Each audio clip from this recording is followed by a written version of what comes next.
Hello and welcome to Pacific Dialogue. I'm your host, Yun Yun. There is a famous Chinese saying that states, "He who hasn't been to the Great Wall is not a true man." President Richard Nixon proved he was a true man because he was the first U.S. head of state to visit the Great Wall in 1972, breaking the ice in Sino-U.S. relations. The wall, which was first built to fend off invaders some 2,000 years ago, has become its opposite. Now this Great Wall stands for openness and friendship, as tourists and political figures flock to it. Can we say the same about President Donald Trump's walls? Talk about stealing intellectual property rights. So there's that actual wall he wants to build on the Mexican border. That's led to a U.S. government shutdown. And his figurative walls that are shutting out globalization and worldwide cooperation.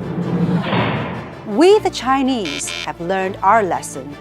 Walls don't work.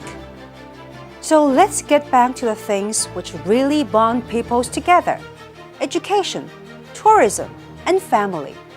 Before the 1970s, there were hardly any exchanges between the two peoples.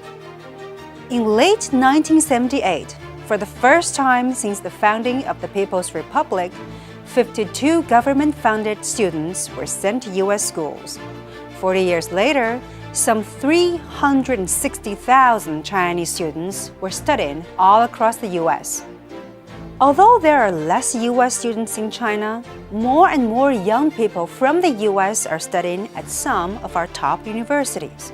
In 2017, China announced it would offer 10,000 more scholarships to U.S. students from 2018 to 2022.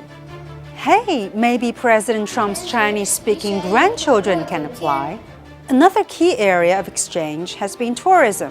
The two countries held a China-U.S. tourism year in 2016. More than 2 million people from the U.S. visited China as a result, making China the top destination for U.S. tourists in Asia-Pacific.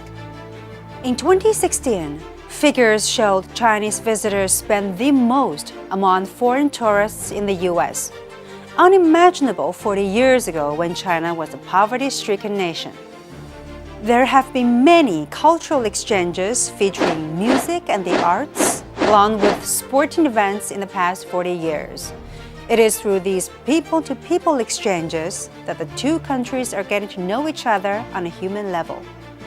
Identifying what matters most to people is actually not that hard. Take holiday traditions, for example. For the Chinese, Spring Festival is hands down the most important, while for the U.S., it's Christmas. Although the two are vastly different, there is one common thread. The top priority is to spend quality time with family. We are certain that if we keep building human bridges between the two countries, there will be no need for walls that shut people out. Thank you for watching this episode of Pacific Dialogue. Goodbye for now.